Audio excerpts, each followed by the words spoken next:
and I'm just organizing them by previous event, and then I'm going to introduce our moderator Julian, and then we're going to take off and be part of this conversation.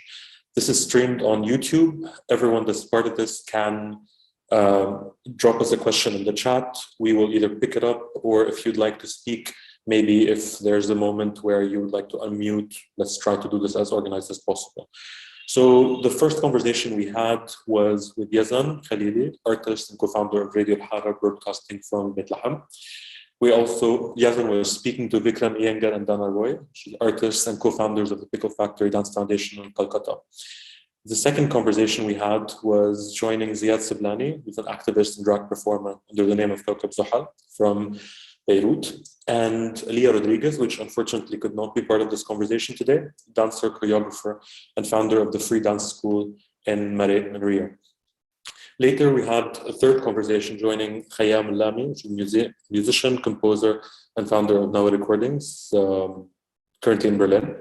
Joseph Waters, a scenographer and theater maker, co-founder of Decor Atelier in Brussels. The fourth conversation joined Iris Pink Shiham, an independent curator and president of the Taiwan Art Space Alliance in Taipei, and Case Vosen, performance art program at Muslim Nomadic Art Center in Brussels. I seem like a robot, but it's a lot of people to introduce. You'll get to know them in this conversation. But last and not least, Julian Arab is going to moderate in a very conversation on brand form in this program. She's the international advisor at ONDA in Paris. And thanks everyone for being here. Julian, I'm giving it to you. And hopefully we're moving to less lists and more talk. Thanks, everyone. Thank you, Rafat. Maybe just a word for participants who just joined. Please feel free to comment or ask questions or drop in lines in the chat from the very beginning for those who followed the previous one-to-one conversations or those who are joining just now. Maybe to start with, because I feel that having listened and watched the previous conversations, I feel that I know you a little bit more than you know me. So I think it's a bit good to start with just quickly a few words about who I am and which contexts I bring into this conversation. So as Rafat said, yes, I do work in ONDA, which is the National French Office for Performing Arts Distribution in Paris. And I've been doing this job as international advisor for the past 4 years. But before that, I was working from Beirut in Lebanon on local and international projects. And it's through this work, which started as an artistic practice, but then I moved into international development and cultural management, working with different Arab and international organizations. So this is a little bit, a very brief story. And maybe because we've been talking with Rafat about the best way to approach this conversation, knowing that there is so many great people in the room, not only those who have already had conversations, but I can see those who are just attending today. There's so much intelligence and stories in this Zoom virtual space already.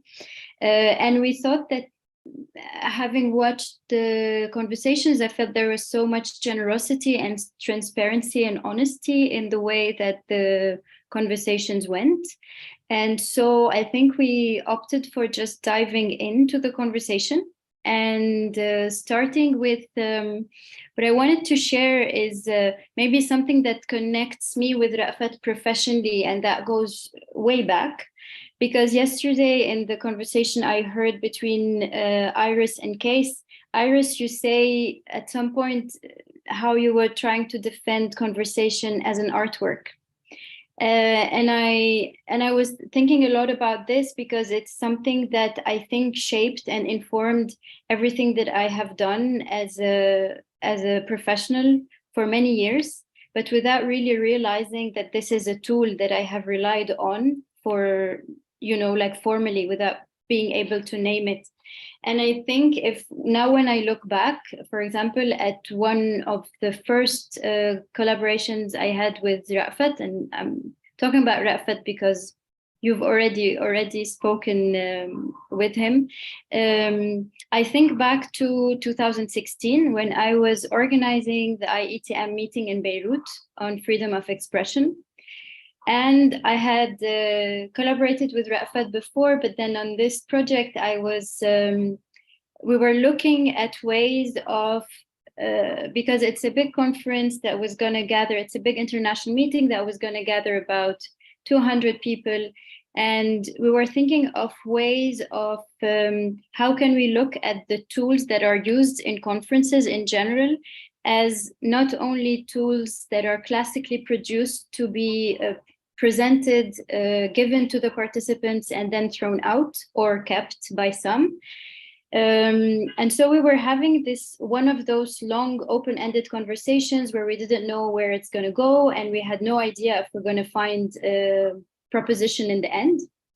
And so I was sharing with Ra'fat at that point another conversation that I had with a banker who's completely in a different sector, not at all in the culture sector, and who was telling me that during the embargo on Libya, when internationals or foreigners were crossing the borders, the officers at the borders, instead of asking for the usual bribes such as cigarettes or money, they were asking for newspapers because they were so cut out from the world and they really needed to have access to information and to the news and what is going on outside, that newspapers were the equivalent of money or of cigarettes or anything that they didn't have access to.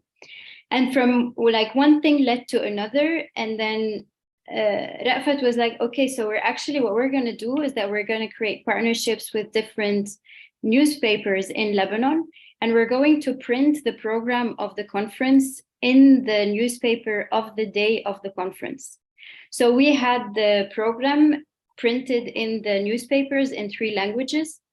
And it was also something that links me to another point that I heard you that came in different conversations of yours, which is the trace or the impact or documentation.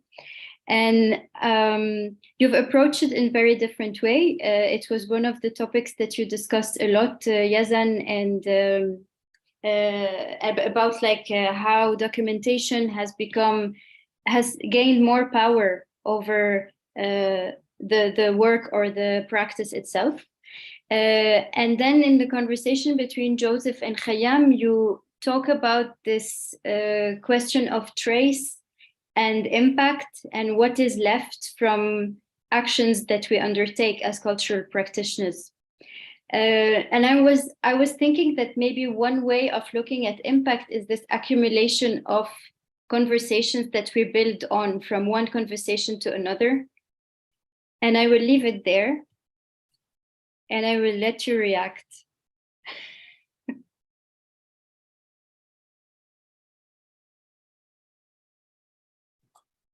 It's so interesting that now that there's all of us that participated here, like it becomes a bit harder to jump in. So I think I'm going to be like a TV host and be like, let's point at Khayyam to start with this actually, because when I pointed my finger, it was Khayyam. And I hope that we're going to move out of the television format for entertainment purposes, but I think we can warm up this way. So Khayyam, do you feel like you want to pitch in to what Julian was saying? I'd like to, but I'd be more interested in hearing Iris's reflections first. If I can popcorn it to Iris before I've even started. Game show, love it. Okay, Iris, join in. Okay, I will try my best. So actually, I was what a coincidence is that because this morning I was still like working on my the conference that I'm going to organize next year, and it's about the residency conference. And then so when you mentioned about the way how you are designing the program in the IETM back in 2016 or 17, it also makes me feel like yeah, because I always want, the reason why I'm very kind of happy to join this project with Rafael, because when he kind of contact with me and asking me like we are going to have this kind of conversation instead of doing the presentation. And I was very like, for me, it's kind of nervous because I don't know where the conversation will go. And it is exactly the reason, like you mentioned earlier about because I think in my previous talk, I used to work in the organization, and this organization, we did a lot of art movement. So we didn't really have the kind of concrete outcome. Everything is always in the process, and everything is about the conversations. And of course, it's hard to describe or how to describe to the general public why the artist didn't make the final outcome instead of a lot of conversation, instead a lot of the workshop. But I think as the years pass, people start to get used to that. I think it's more about the community engagement, because when we do a lot of community engagement, it's more about the way through the conversation, we know how people live inside the community, and how artists kind of propose different kind of questions. The question could be very bizarre, could be very naive, could be very like out of sudden nowhere. But then when the community people start to be engaged, I mean, we will start to have a lot of interesting conversation out from there. So I guess that's probably what I mentioned last time in my previous talk about the process. And also one thing why I like the process is because I work on the residency. I mean, as an organizer, I work on a lot of the residency program. And when I work with different artists, they always work with unfinished work. And then they do a lot of research. They do a lot of talking, walking, conversation with us during their stay with us in our studio. So I guess that's the reason why I like to know when we have the conversation, it's also the time we try to understand about each other. Perhaps we don't agree with each other, but it's also because through the conversation, we're able to get to know more about each other, I guess.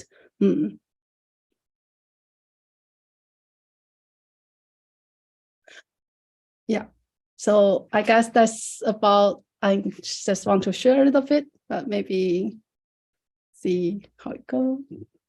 I'm comfortable with leaving 2-3 seconds of silence, Rafat, because this format of Zoom, of course is intimidating, but I think also like letting people take a few seconds before they decide to jump in is also fine. Can I jump in? Sure. Yeah. I think the conversation about artworks and the artwork as a process, or the artwork as something that does not reach a kind of a finality in it is becoming more and more in the central question of many of artistic practices. I guess maybe the latest documenta also was much more engaged in the questions of process and the questions of collectivity and production, that cultural production engagements that are not necessarily does not necessarily produce an artistic production, artwork in its museum form. And I think this is coming a lot. Like there are kind of a historical development within within artistic production, you know, how the art market has kind of taken over any artistic production. Like there's kind of, once the artwork is done, it's immediately needs to find an exhibition, it needs to find a biennale, it needs to find a gallery, art fair to be exhibited in, sold in, and then it somehow disappears. And I think this, you know, like there is kind of a resistance more and more happening within art practices that see in the pre-production, in the pre-finality, as a more engaging process with a community that is very much usually involved in the final product, but that totally is unrecognized in the product itself. And that is that comes from a very kind of, there are many reasons that allow for that. I guess one of them is there are funds that support artistic research and artistic communal work, not only being dependent on the art market or like having a product that eventually the artist can sell and get, you know, live out from. But also I think there are becoming more artists that do not live out from art. And therefore, this kind of trying to liberate art from the art economy is opening up art economy of the last 30 years, maybe, that has really made art so much connected to the financial systems, no? So I think this is opening up more and more the art possibilities, and to bring it more into the community and more into kind of political engagement with the community. I will cut here now, and maybe later I can open, because I see so many hands. So I don't want to take over. Sure. Ziad. Okay, hi. First, I want to maybe go back a little bit in the conversation and to say something I really thought, and I have another thing related to that thing that I want to say now, which is the impact and the documentation of things and the archiving of whatever we do throughout ages. Because when I was watching Khiam, hi Khiam, by the way, hi, and Joseph's interview, I saw that there's a part where they talked about giving power away, especially to the younger generation, and when the idea like it just moves from a generation to another person, but sometimes the credits or like whoever gave birth to this idea is not really credited, or like it just passes. So first of all, as someone from that younger generation, by the way, we're not going to use your ideas. We just sometimes we think it's boring. No, I'm kidding. Anyway, so basically, from my perspective, there's a lot of areas where we feel like we are scared to lose our impact, or like our credit, or whatever it is as artists. For example, as someone who does drag in Lebanon and as a queer person, we have a lot of archive for the drag community, but like that goes back in ages and ages and ages.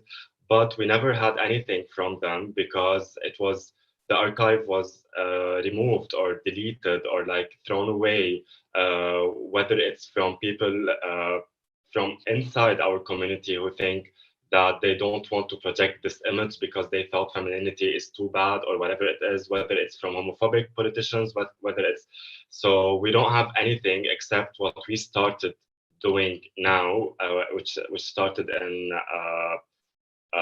2015 maybe, like it got like this drag whole community got renewed in Lebanon. So now the only thing that is actually helping us is social media, and when I put something out there, it's there, so no one will ever delete it, except if like Instagram or whatever decided to ban us, which what always happened to me.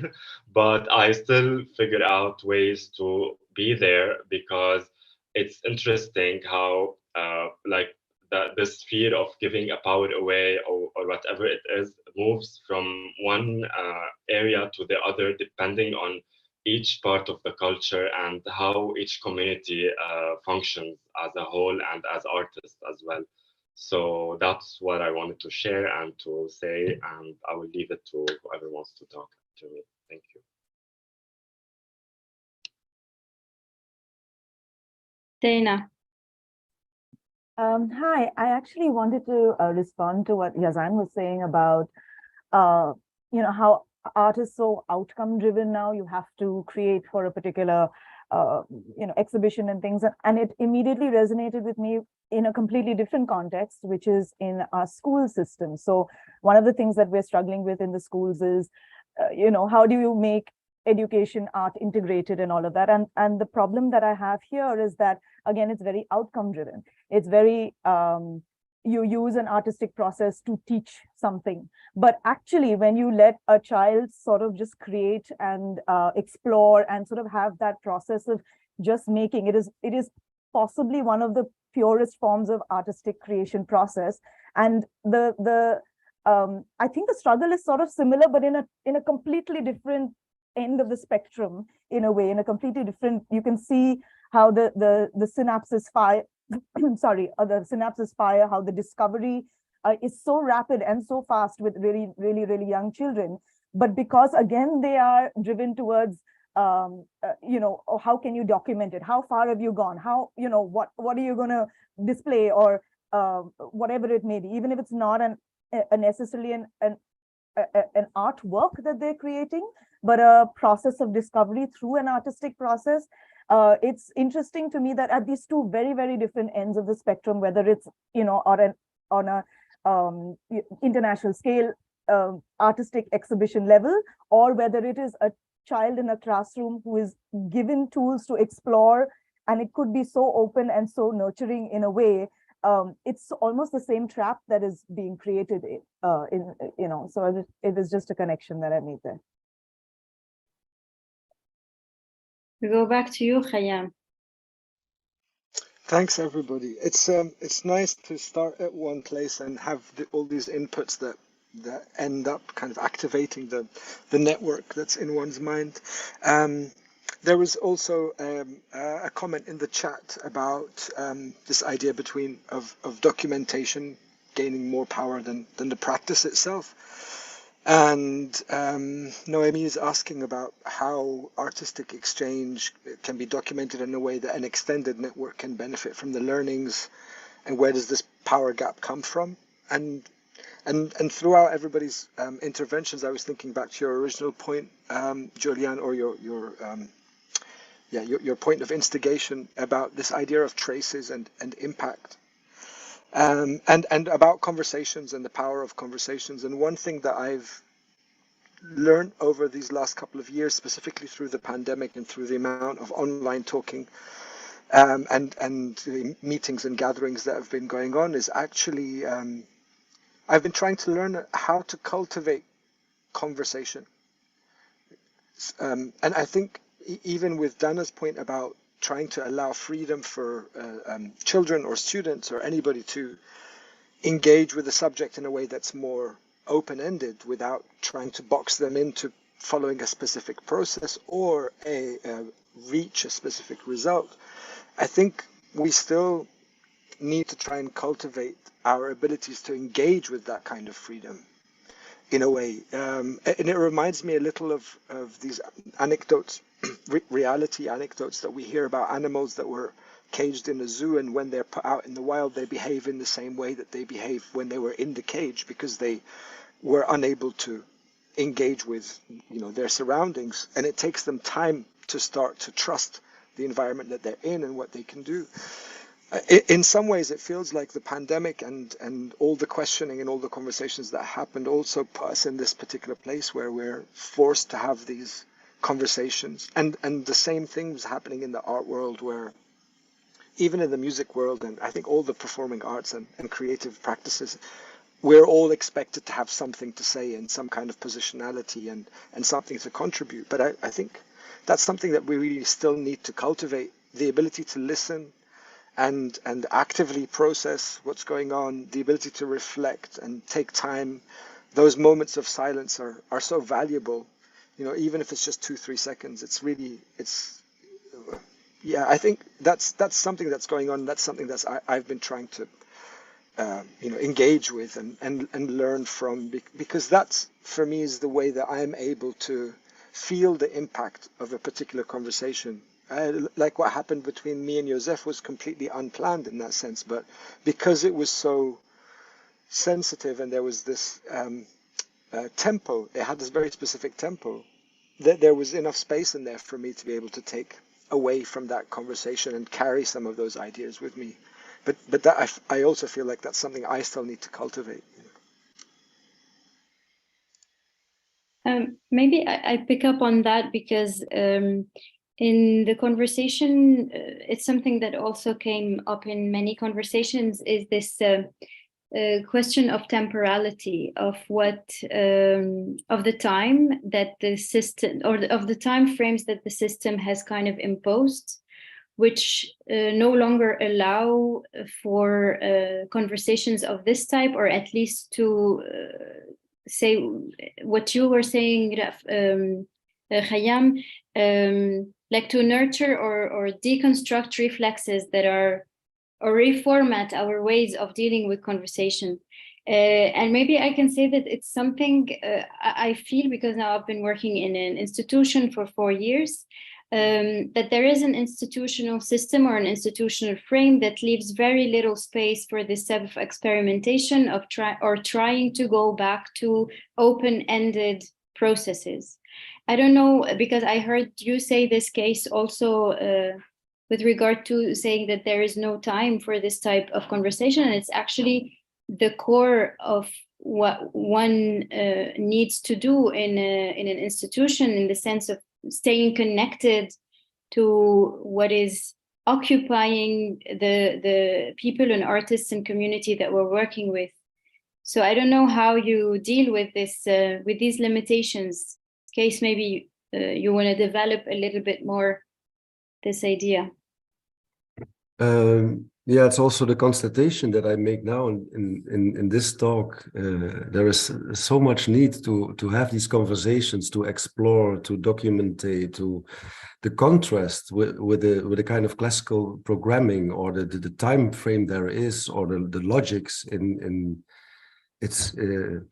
it's completely two different worlds. I mean, it's the amount of need for conversation. There is completely no time in this institutional logic of programming, and this has to be presented, or this needs to be in this time frame, or with this outcome to even to get money for to produce a work, or to and I think there's a it feels like there's a big lack in conversation between those institutions and the artists, to have like open space for it. And it's also what I realize in our own work now, as we have our own space, we jump in the trap of producing works, supporting artists in producing their work, but we did not take in account a free time for more conversation, for more open endings, for more unexpected things to happen. Yeah, this especially, that we should should fight to create this space for it, and to take in account that there's more time for this.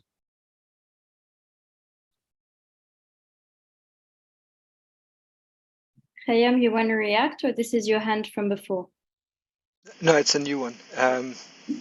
I just wanted to pick up on what Kees was saying now, and also on Naomi's point. I just needed a little bit of time to reflect on it, about this idea of the power gap, and the desire for conversation, the quantity of conversations that are happening, because I don't feel, at least, that we're having less conversations. I feel like there are more conversations happening, but this question of the power gap, I think, is important. One thing I've started to realize is that I think there are two issues here. One is an issue of trust, and the other is an issue of power and threat, or feeling threatened.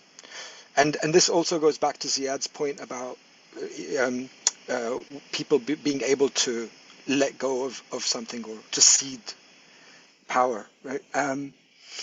I think the issue of trust is twofold. One, I think there's a difficulty for institutions to trust that having things be open-ended is actually going to serve the participants or the communities that are, being that this energy is being directed at, that it's going to serve them and actually be able to nurture and create something. There's a lack of trust in that particular process, but there's also a feeling of a threatening feeling of power being removed, because as soon as you let things out of your control and you cede that control to somebody else, then you are in a position where your position may be threatened, because people might start to realize, well, if we don't need you to moderate all of this stuff, and if these things can function on their own, then why are you here? So bye, go do something else. And I feel like there's this friction, and I just wanted to throw that out there and see if anybody else had any kind of reaction to that. Fikram, you wanted to say something, but let's leave Khayyam's question in mind for you to come back to it. Yeah, I just wanted to respond to something that came up, the word unexpected, and also something that Khayyam was saying about more conversations are happening. So these are the two things I want to respond to. One is when we're presenting work, or whether we're presenting work as presenters or as artists ourselves. At least our experience here in Calcutta, we've asked ourselves a lot. I'm sure we all have wherever we are, that why does somebody come to see something? What makes somebody come to see a piece of work? And one of the big reasons that we did identify was familiarity. Was something that, I know I'm going to experience this, or I know that person's work, or this is what I'm going to get. So this, you're constantly, you're in a sense on the back foot when it comes to presenting the unexpected or asking for the unexpected. How much of that unexpected comes as a surprise, which is taken on board, welcomed on board, and how much of that unexpected comes comes across as a shock to see whoever's experiencing the work does not want. So that's always a sort of a balancing act that one has to do when one thinks of how much familiarity, how much unfamiliarity, and especially with when we are talking about community building or audience building. And this was sort of a lot of what Dana and I was speaking to Yazan about. You need to approach a community that you are making friends with on their terms. At least to begin with. It's something I think that even Iris was talking about in her conversation. That why would they want to talk to you? Why would they want to engage with you? And if you fling something unexpected at them, maybe they will respond, I don't know, but that's always something to consider. When it comes to this thing about having more conversations, yes, I agree that many more conversations are happening. I just also feel that those many more conversations are happening between and amongst many fewer people. I think we have lost the art of conversation that brings other people that we're not already talking to on board.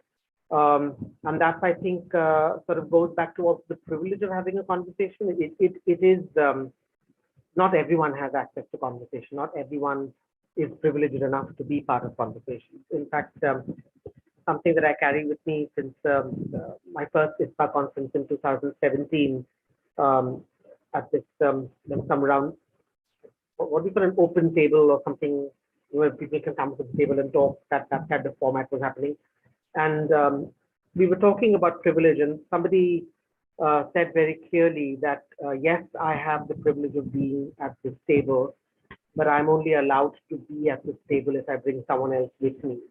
And I think the second part of that has got a little lost in the recent past.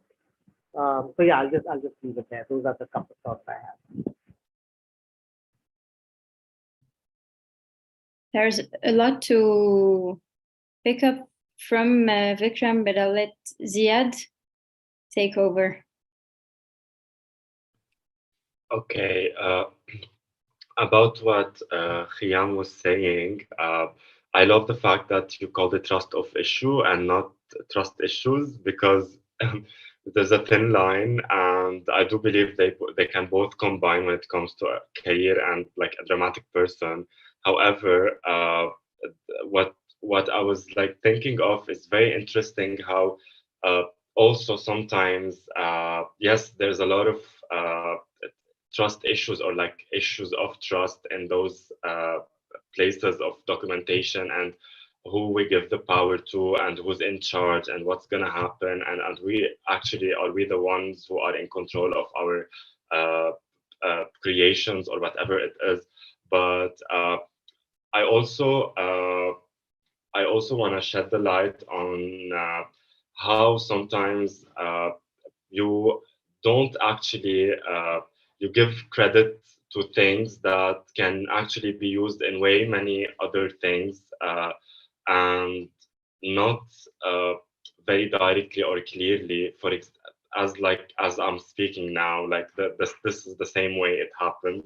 So basically, in December, for example, I had people who wrote a series about drag and like drag in Lebanon specifically, and they were taking real events of drag queens, or like especially me, because they actually interviewed me.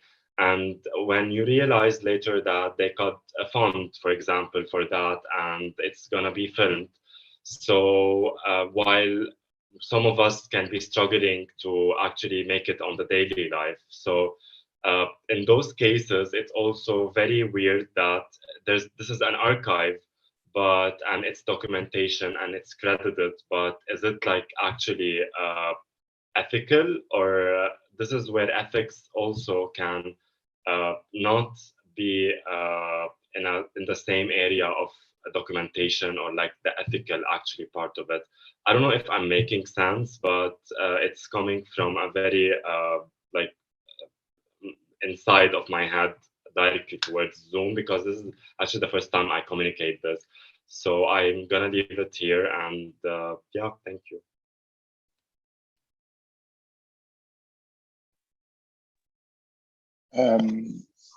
So I think, I don't know what I'm responding, but I think there are different lines in the conversation, but maybe because my main interest is institutions, so I'm gonna go back there, and because at the end, I think institutions are, and how I see them, cultural institutions are ideological apparatuses for economical structures, meaning that they don't function in void, and they don't produce in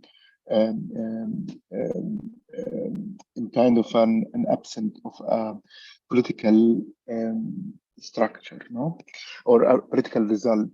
Not necessarily political in the sense that it is in a what do you call it, in a democratic system, but political in the sense of also ideological, especially when it comes to economical structures. So the centrality and how cultural institutions are becoming central to artistic practices is not something that came in a sudden, or it wasn't always like this, let's say 30 years ago.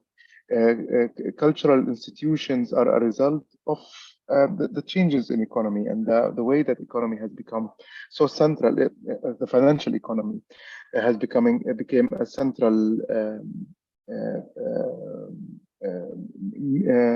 power in the way we live, and it's there to control the flow of money and the way money is being utilized. And there are, they become gatekeepers in this kind of infrastructure of flow, and this is affecting a lot the way art productions are made. Actually, how institutions also are led. Like I was working in a cultural institution, and when you receive a fund that is supposed to last for 18 months, you know that you have to spend this money in 18 months. And this becomes a condition of the way we think about artistic practices, that these kind of frameworks, time frameworks of like 18 months or 1 year or 2 years, they become, they dominate the way we think of the temporality of artistic practice. There's nothing that goes beyond the funding temporality. Like if the fund is for 1 year, the money needs to be spent in 1 year, and all the artworks need to be spent in 1 year, etc. And yeah, I think this is a dominant factor now in the way we approach artistic practices. It's not anymore something that's coming out of only society or communal or even individual temporality. It's coming from the temporality of the institution and its donor economy structure. Maybe before you take over, Joey, I just want to react on this, on Noemi's intervention in the chat, saying that institutions are people. And maybe I'm going to answer in a bit of a provocative way, because I've been hearing this a lot lately. But for some reason, I hear it from people within institutions who try to remind others that institutions are people. So I'll just leave it here and maybe we get back to it later. Joey, you wanted to say something? Sure, but I think Yazan said it all. Actually, I was waiting for him to introduce the economic framework into the question, because I think that I'm having a hard time like wrapping my head around all of the ideas, because I'm lacking some sort of frame. If we're talking about economic structures and the arts and cultural economy under which all this work is being produced, is one thing. And if we're discussing notions and concepts and practices outside of this economy, is a completely different thing. So I think it's not, for me, it's not very productive to mix both, because we're not talking about the same thing. I mention it because I think really it affects every type of practice that we're discussing. So if we're talking about documentation, right?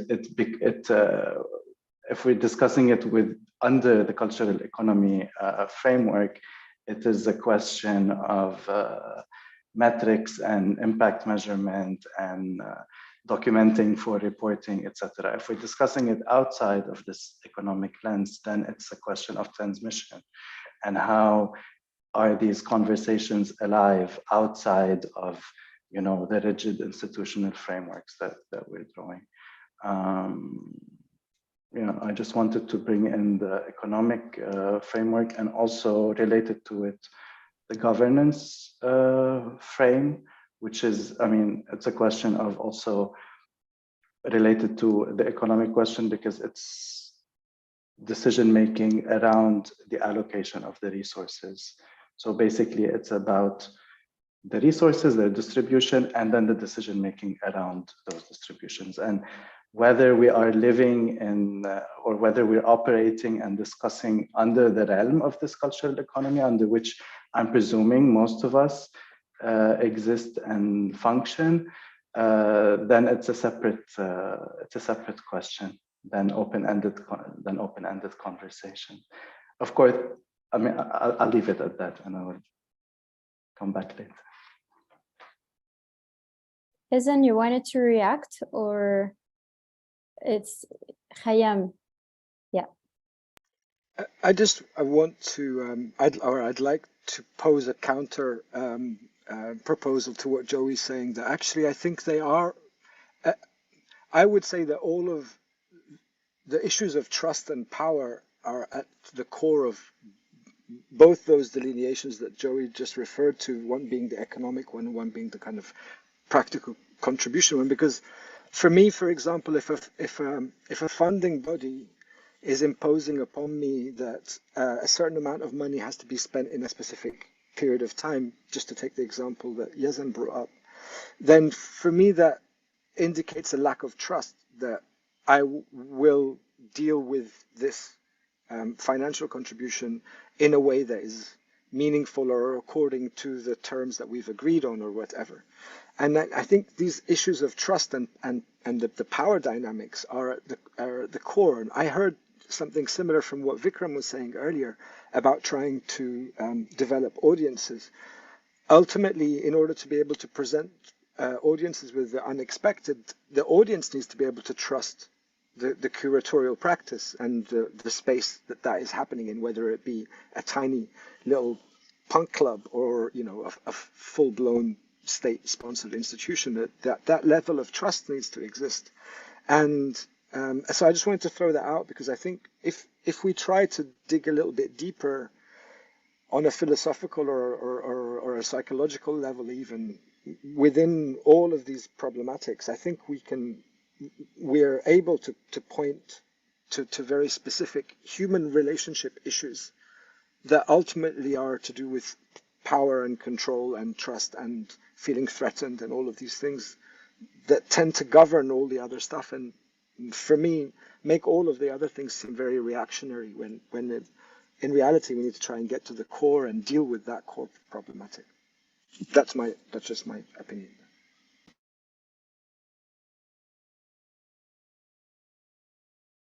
This is the time for a few seconds of silence to let those we haven't heard from yet, maybe because they're too cold, join in. Hey, yeah, I don't really understand it so good. I'm sorry, but it's not. I don't really know what we're talking about, so I don't know what to react on. And also, my battery is dying super fast, so I might fall away. But go ahead. Once I understand it, I'll jump in. I think this goes back to what Joey said about exploding the frames, because it's a little bit, I mean, you can complete this, Rafat, but it was a little bit, the objective is about really not necessarily having an objective out of this conversation, but keeping it open-ended and trying to even get away from our usual reflexes of how do we pull one subject and getting out of this linearity of conversation in which, you know, like maybe having something much more rhapsodic in the approach.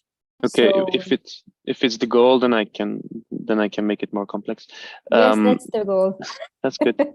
Otherwise, I didn't want to, because some people seem to know what it was about, so then I didn't want to make it more. But if something I noticed is what I find interesting and surprising, and often when we say interesting, we mean something else, is that it seems to be that the documentation and also in a way the communication, and that it's all outside of the work, that it seems to be standing on another side of the work, and I don't really understand that at all. Like, I don't understand how the work is not itself also the negotiation about that. And I have to think of a work I made 2 years ago during the pandemic, that we, with the atelier that I run, we built a temporary swimming pool in Brussels. was it's the only there is no swimming pool in Brussels, so no one can swim, and that creates a lot of problems. And then an activist group asked us to build a temporary swimming pool, which was a lot of fun to build and a lot of amazing contacts and people joining forces and a lot of art going on, I think. And then something happened half a year ago. I was listening in on an award, something discussion about who was European public space or something, and we were trying to defend this project, and I heard the narrative of the project becoming that this temporary swimming pool was a way to get a permanent one. So kind of as it was being the narrative was being told as an activist thing that was showing the lack of public swimming pools and forcing the authorities and politicians and to create this let's say institution that would be a permanent one. And I couldn't believe my ears that suddenly my work becomes meaningful only in relation to whether or not it's going to provoke something that will be permanent afterwards. And that it will become space, almost as if, and I couldn't believe it. I was just thinking, how about looking at the work as the negotiation of, as the documentation of itself, as the, and this happens to me all the time, that I cannot believe what happens there.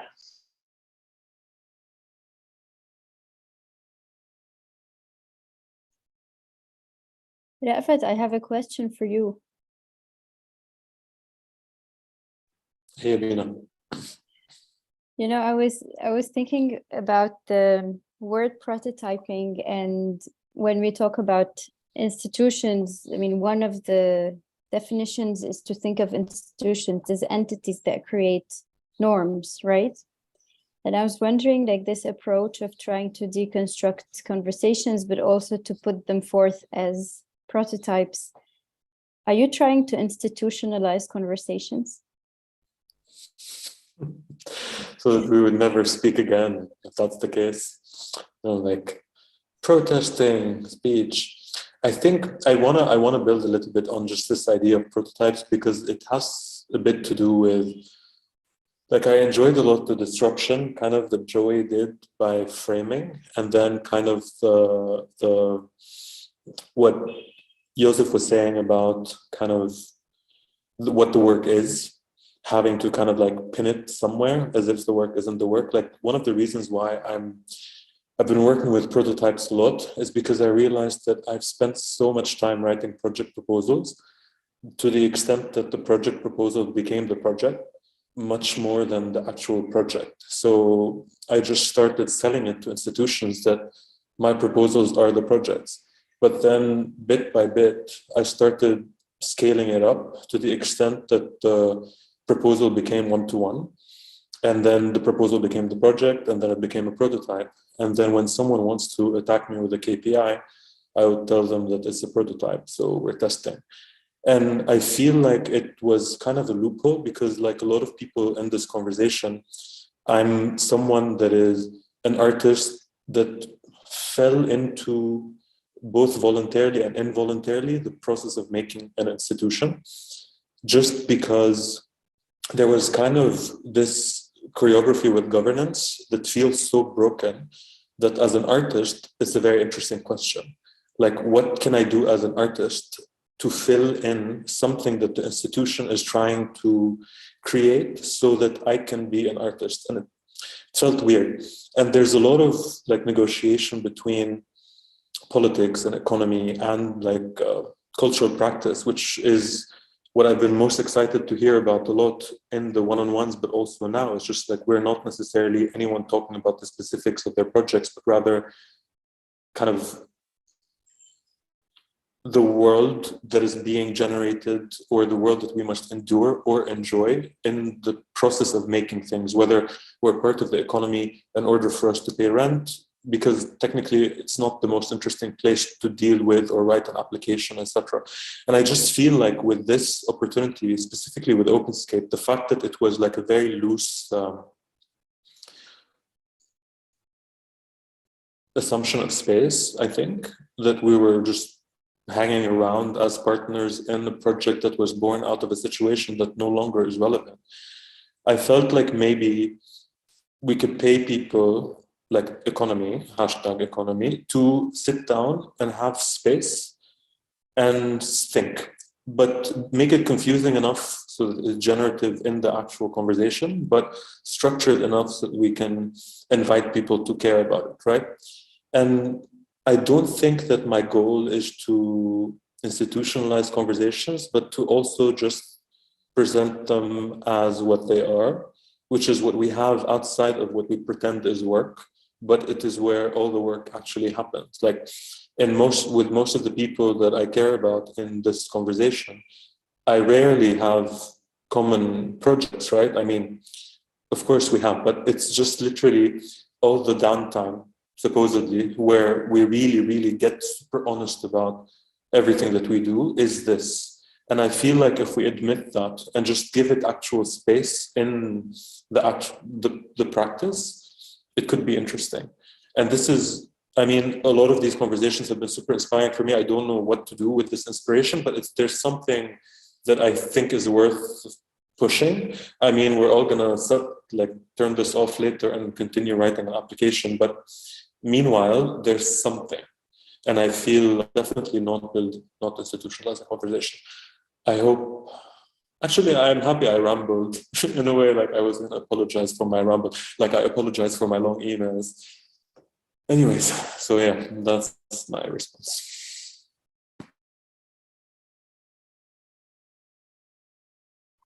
There's people in the room who were not part of the conversations, and I think it would be interesting to hear your comments or maybe anything that you can bring in that what you've heard so far has made you think of that can take us in a completely different direction.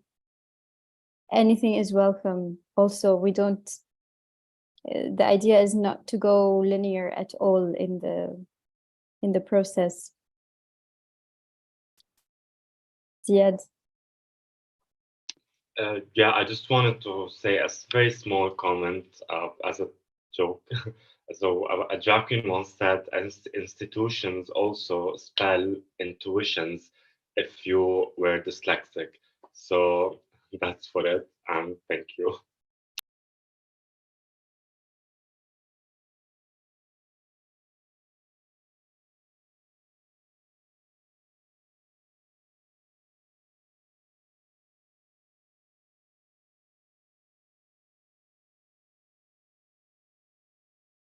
If I'm gonna disrupt the linearity, I'll go back to the issue of archive, if possible. I think I would have been more enthusiastic about archive maybe a year ago, but I've noticed how the internet is becoming a place where archives are used, or documentations, or things that one say in a kind of a passing are becoming also are used to attack people with. And this is something that scares me a lot now about public discussions that are recorded, because sometimes you say something in the public moment, and respond for something, and then these conversations are stored. They become available across time and place, and they can easily be used by anyone in the changing of the political structures that you are speaking in. And this is, I think, something that one needs to think of. Just to make it more concrete, is like in Germany now, and in the shifts in the German political field against or anti-Palestinian, whatever, as a Palestinian artist, whatever we have been saying now is being used in the German context. Like, you said that, you wrote this, you did this. And this is this kind of promise of openness that we have it now in the internet is actually becoming a hostile public space that I think requires more. They want to be more careful about how we deal with the idea of archive and how do we deal with the idea of documenting that can live outside of the temporality of the political moment itself. Because things change, but archive is there. So. Can I probe this a little bit?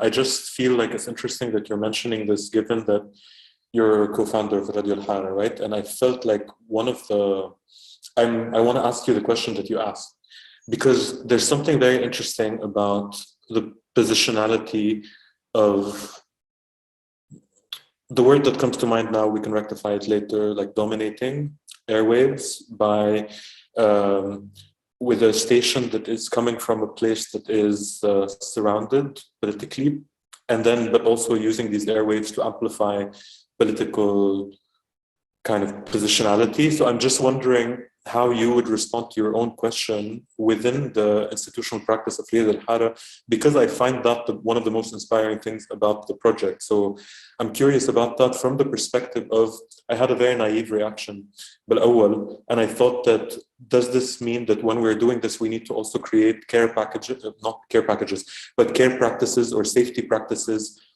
between each other somehow, that mean that when you are allowing this kind of space to propose the realities that are being proposed, which are kind of fearless, what can we also do in parallel, or what should be done in parallel to safeguard safety? These are two questions, but I felt like I'm just going to tell you everything on them.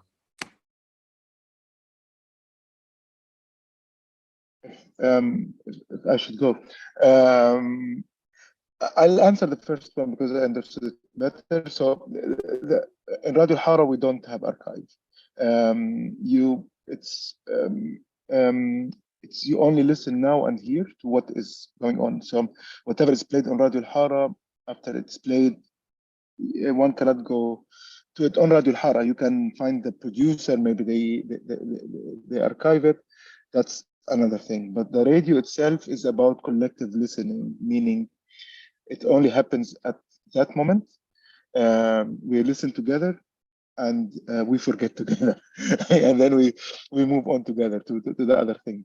So, and I think, and this has been one of a bigger discussion among the members of how do we deal with archive? Do we want to create what do you call it? A kind of an archive where people can come and say, "Oh, can I listen to that conversation that happened 3 years ago on this topic or that topic?" Or that we tell them simply, "You missed it." And we went for that kind of "you missed it" approach. We can also tell them, you can ask the producer, and they can, if they have it, or if they want to share it, then they can do it. But to create a media platform where in which things disappear, things have temporality, things are not archived, for us was something, became actually something essential, or one of the pillars of the radio itself. Yeah, and we didn't begin with thinking of it. We actually began thinking we are doing an archive, but then slowly we understood that we actually don't want to create an archive. Not because of only safety. That's not the only reason, or safe spaces, but it's also about the performativity of the moment itself. That we want collective listening. We want people to also, or we felt that when people are there and listening together, it creates a different dynamic than this kind of individual listening to like listen on demand, no, or watch on demand like Netflix now. And that it's there all the time. You can listen to it individually. We wanted to create kind of a collective space of coming together. Yeah. Dana. So I have a question. Of course, in an earlier era where it was not so easy to document things or have everything available online or wherever, obviously audiences relied a lot more on memory, and of course the changing nature of memory in order to access or relive or even relate to another person about the live experience. And so I'm interested with this relationship of documentation as its own form and or not documenting the live experience, and the role of what is lost because we maybe are losing the habit of being able to live in our memories, or there is a sort of evolution that happens to that particular artwork because it lives in either collective memory or personal memory or even conversation. So my question is a very open-ended question. My question is that, therefore, what is maybe being lost or changed or morphed because of a sort of societal shift in losing that that particular practice of accessing a live experience through either our own memories or somebody else's memories? Just a thought.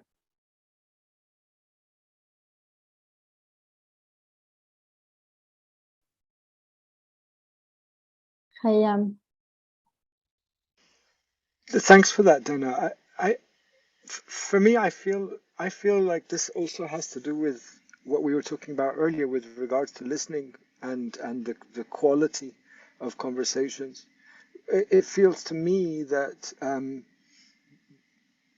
maybe you have more of an insight about this because of your educational experience, but when we are put in a position where we need to actively engage with what's happening, knowing that what's happening in this particular moment right now is the thing, I think we're able to retain more information. We're able to inscribe that in our memories better. Even the distraction of having a phone documenting something, like when you're at a live music concert, for example, you see everybody with their phones up, you realize they're not engaging in the experience, they are engaged in the capturing of the documentation of that experience. And I think the same has started happening when it comes to conversations too. That when you know that a particular online conversation is going to be archived and you can go back to it later, how often does that really happen?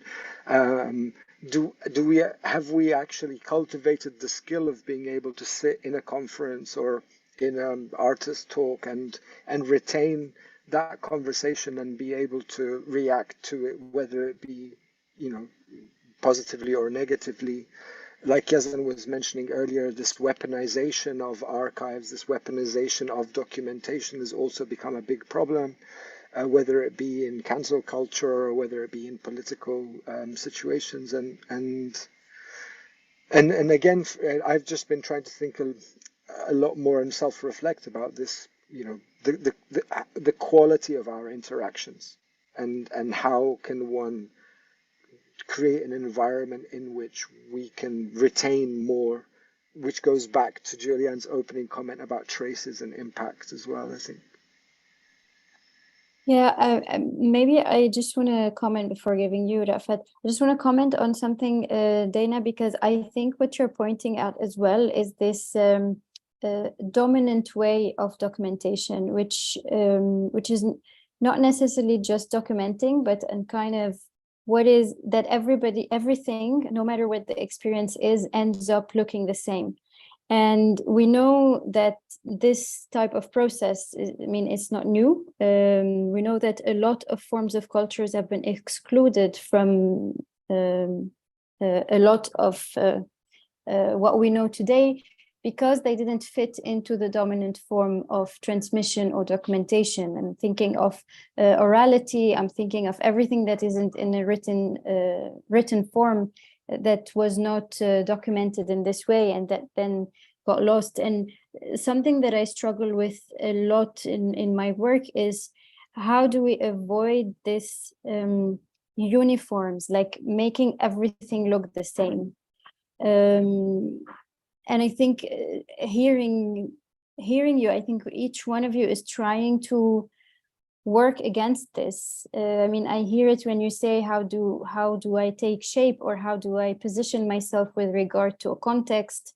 I hear it when there is consciousness from the beginning of a project to make sure that the trace that's staying there, like each one from their own position is trying to ask this question in different ways of how do we not just abide by this intention or this dominant way of uniforming things. I don't know if this is even a word, but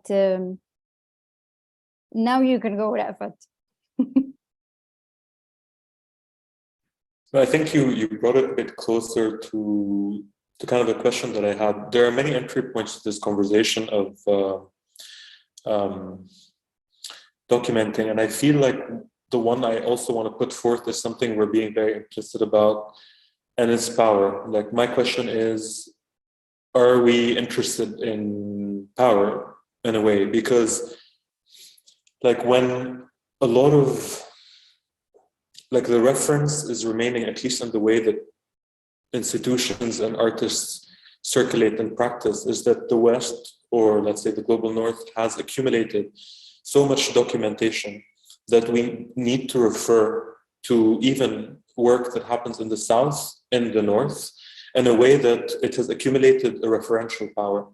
When we're deconstructing this, my curiosity, like in addition to critiquing how we're documenting, is, are we, like, what is the momentum of power in our practices also, which now seems like it's something to deconstruct. Like, it's, I know that this is not a sentence, but part of my curiosity or interest in accumulating knowledge or accumulating documents of things that are being done, not necessarily by me, maybe someone documenting my work or whatever, is also to keep some sort of momentum or lineage to the works that are being done locally here, in a way that we can also reflect on this in time, not just enable a specific type of dominant form of documenting to become a reference for our work elsewhere. I'm just curious where that factors in, because if we're going to be like what Dana was talking about, this, the ephemerality or the skill set that is born with indigenous forms of knowledge exchange, this is something that definitely builds our capacity in the present moment. But with moving forward, not to just prove that we existed, it's just about how to move forward. Like, what are we transmitting and how, with generations that come, not as proof, but as kind of ammunition. Like, I know most of my terminology now seems like a war, but I do think that there is something about power that I don't want to lose in these conversations of deconstruction or authenticity or locality. And I'm just putting that out there because I'm also curious how we're all thinking about our power to be able to detach from these central or dominant systems of operating. Thank you. Can I bring back the economic framework? Of course. I think it's central to many of the conversations, and somehow we're like skirting the topic and not really addressing it. So for example, Rafat's discussing power and Yelda's asking power over who. Power in this absolute sense is, I mean, yes, but against who, by whom, and with what tools. And part of this prototyping practices framework, what's interesting in it to me was this idea of like reflecting on the conditions of production and of distribution and of preservation. So it is, when we're reflecting on the conditions of production, it is an economic question first and foremost. And I'm bringing that back because thinking of arts and culture as an economic practice, and also thinking aslan of arts and culture as a sector is problematic to begin with. And here comes the differentiation between how we interpret different concepts and terminology. So for example, when we talk about transmission, if we're talking about it in like oral history sense, Julian, without the anxiety of it being preserved or captured, or the way Radio Al-Hara does it, it's not coming from this anxious place of like capitalizing on this data capturing that they are doing. So it also is a decision, it's a choice, it's an economic choice when we're saying that, okay, I'm not going to monetize, or I'm not going to tokenize this data, this production, this product that I'm putting out in the world, versus I'm okay with it being transmitted orally at the level of relational conversations or like one-to-one, and I trust that the universe will carry it forward to the future generations. This is a decision, I think, that really like bifurcates a different approach to the work that we do, and under which economic spheres or disciplines or sectors are we living and producing. Like, why are we recording this Zoom meeting now? Is it out of anxiety for like forgetting? Is it like the preservation of it? Is it really in the name of access to allow for more people to attend it? Is it for reporting purposes? Or is it kind of like, an attempt at, I don't know, leaving a trace, which brings back the question of legacy, which brings back the question of inheritance, and brings us back to economic question of, you know, leaving and this like anxiety around immortality also is linked to it. So I think these distinctions really like can start from a very philosophical place, but really have concrete implications on the conditions of production that we choose and we abide by.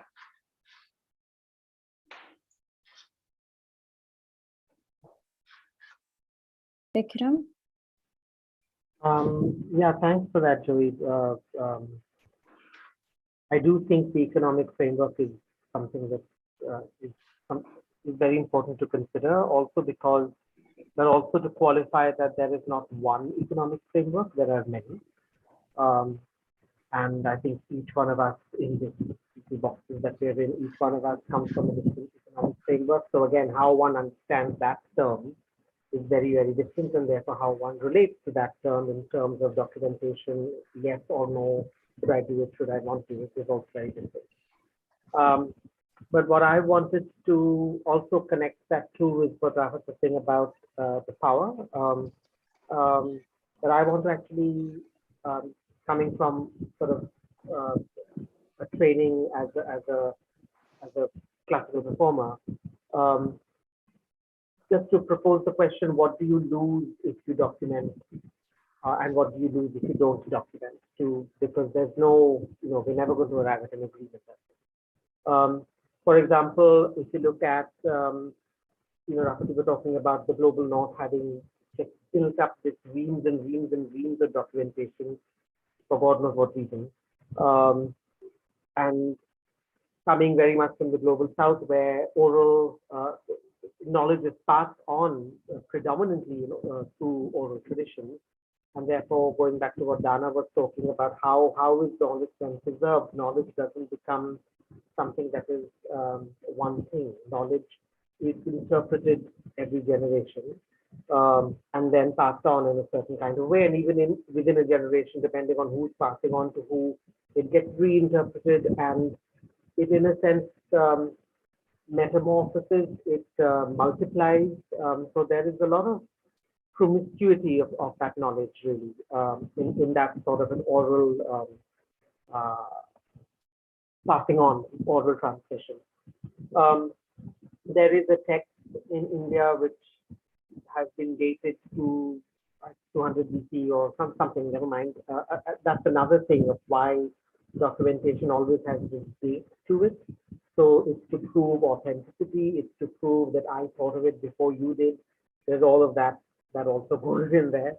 So there is this text which is sort of grammatic treatise called the Nathashastra, And that's where a lot of, that's become really where a lot of Indian dance and Indian performance, traditional Indian dance and performance constantly refers to.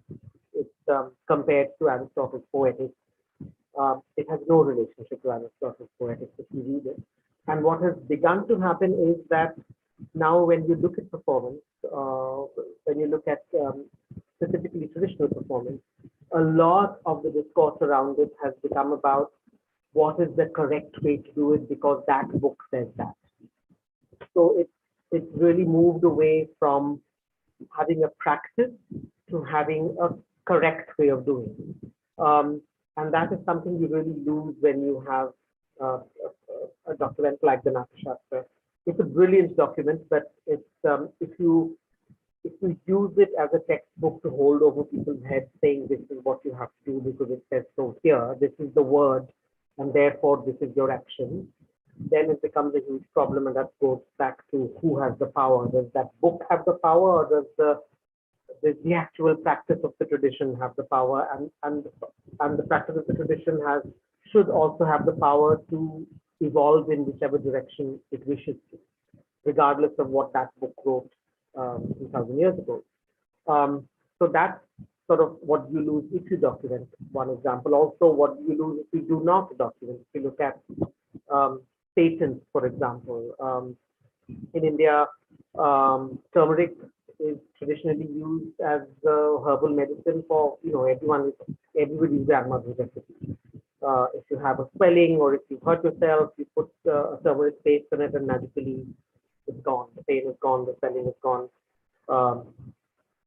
And then at a certain point in time, some researcher, some institution in America wanted to patent turmeric, which means that actually if that had gone through, our right as a culture to use turmeric as we have been doing would have been called into question because we had not written it down and patented it. So there are all these really complex things about, again, going back to economic framework. The patent is an economic framework. People patent for economic reasons. That again, how you understand the relationship between economy and culture and cultural practice is very, very, very local. So for each of us will be in a culture where we would never think of patenting a certain practice. But somebody else from outside that culture would look at it economically and say, oh, if I patent that, then that would be a plus for me. So there's all these sorts of things to consider as well. Actually, your question about economies takes me to something I wanted to ask Joey, actually, because you've been you really wanted to make sure that this question of economies is clarified in the conversation. And I'm wondering because Joey, if I may, you've been working in different organizations and you're also now working in an organization that deals with very different economic contexts, and you have like this vision on different economic contexts. And I'm wondering, how do you on a professional level deal with this disparity of contexts if you're that conscious of the economy of culture? Are you talking about OSF? Yeah, well, but I mean, not as the voice of OSF, but really you being in your position and having to interact with this diversity of economic contexts and cultural contexts. Just to be clear, I mean, I was insistent on bringing the economic framework because I'm feeling like that it's central to to all of the ideas and conversations that are being put on the table, but without being addressed. But the way, I mean, what I mean by economic framework is not necessarily like a national economy or context-based economy. I'm discussing cultural economy at large. The fact that arts and culture is considered an economic sector, and also it figures and features, let's say, in, I don't know, national economic plans for governments. And it is therefore, like, all the laws and rules of the market are superimposed and parachuted on it, be it from growth to KPIs, like Rafat was saying, to the concepts of attention economy, like Khayyam was talking about, listening in the here and now versus, you know, being afraid of losing all this. We are borrowing all of these concepts from, you know, the business world, and we're imposing them on a practice that has very little to do with this capital focused, growth focused, profit focused world. And then we end up with hybrid, mutant concepts like cultural entrepreneurship and things like this that are paradoxes before they are, and before we even begin to unpack what they mean. And I mean, yeah, addressing questions like this of the nature of cultural economy have to do with really thinking about the institutional questions, because institutions are frames that uphold this cultural economy, they're frameworks for it, and also about our flow of capital, and where's the money coming from for our production and distribution for arts and culture, and how it is distributed, how is the decision being made around who gets what and how much. So that's the like, okay, grosso modo, the frame that I wanted to draw. Mm-hmm. Khayyam? Yeah, I just wanted to pick up on this and just put out, I mean, I always find it very difficult to have constructive discussions about economy within the kind of cultural realm, because most of the time we don't have access to a lot of figures. We don't actually have access to information, a lot of it. There are things that are around, but there's a lot that we just don't know. So because of the capitalist infrastructure that's been imposed somehow, or because of the way that funding is distributed on an international level and its sources, etc. I mean, even beyond that, I was reading an article this morning that was just published in The Guardian. It's an editorial that talks about Germany's economic miracle, as in, you know, the power of Germany as a country, the economic power of Germany, how the source of that miracle was actually debt relief post-World War II. That Germany was allowed all this debt relief by the UK and the US and France, and therefore was able to develop an industrialization and an export market that allowed it to become the economic power that it is today.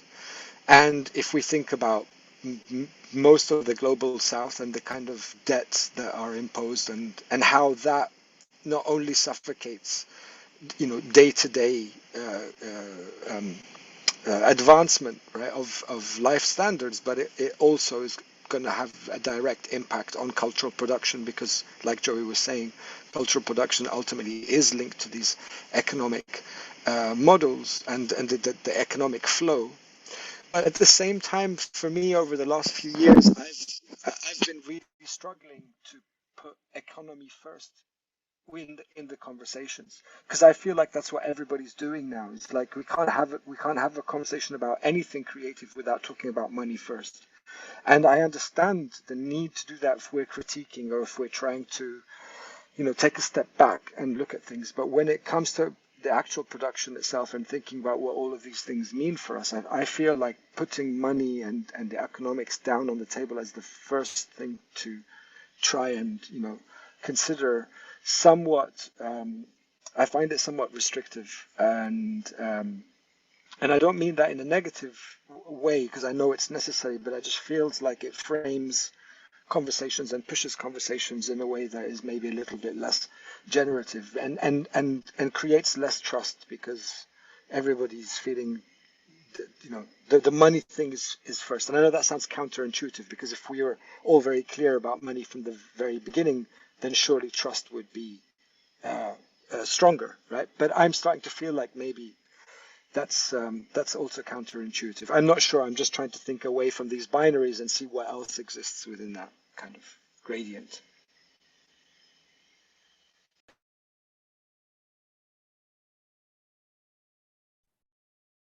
I mean, for me, this is like, now is the time for us to go for another 2 hours of conversation, because there's so many topics in the air, but I know that we have to bring it to an end. And I'm thinking just one thing, because Leah couldn't be with us. And actually, I was wondering, I was thinking that there's often in these forms of meetings and online meetings, trying to keep in mind like the luxury of time and the time that we can dedicate, that some of us can, that others can't.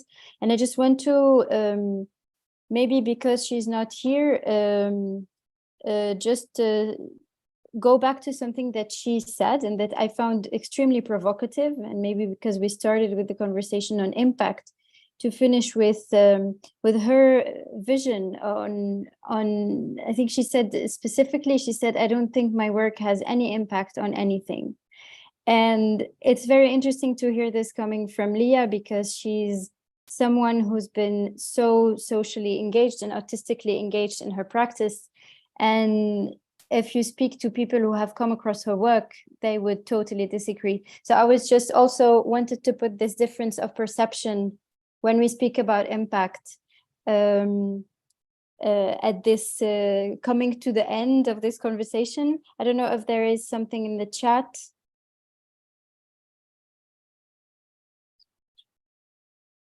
Yeah, yes, thank you, Vikram. I think this is what you meant when you spoke about different economies, about, yeah, which standpoint do you speak from? Yeah.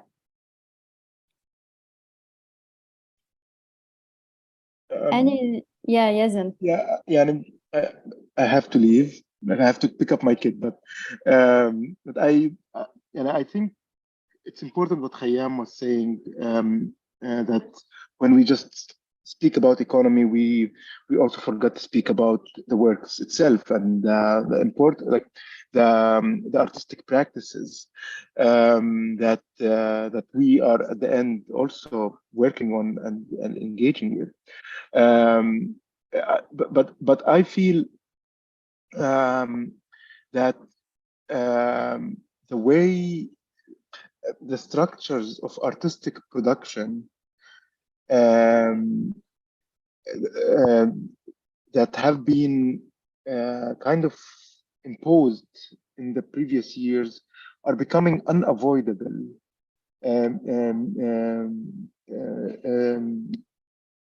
Kind of issues and structures and to engage with, like in a way that maybe, sorry if I don't have a clear idea, but more and more it's becoming clearer to artistic producers and cultural producers that we have been working within an ideological structure of the institution, and therefore there's an importance to subvert these structures, either by creating new infrastructures or creating artworks themselves that work as infrastructures of emancipation or that challenge the existing structures. And I think this is, in here, there is a move from certain artistic production that totally was overlooking the economy that it is producing in. Not because at this time it's trying to change the world, but it's trying to create a space for itself to actually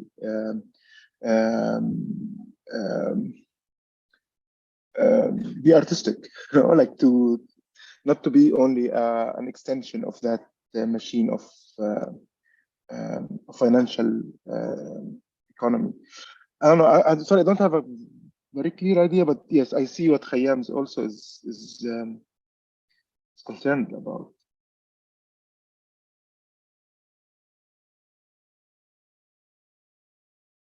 Yeah, no, sorry. Yes, thank you, Yazan, for having been with us. Shall we say this leaves us with so many topics for more conversations, not necessarily organized.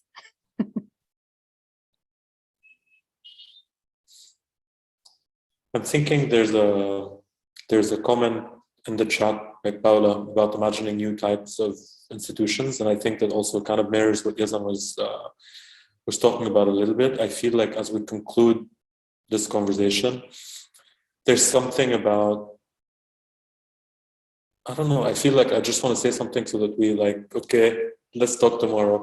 But there's something about perhaps well-being that was not mentioned in this conversation, and instead, Julian, there's something that you also highlighted about institutions are people, and I find that like also people are people, and the fact that we as people that are operating and giving content to the institutions that are like helming the economies of this, there's something to say about kind of not just imagining new institutions, but imagining new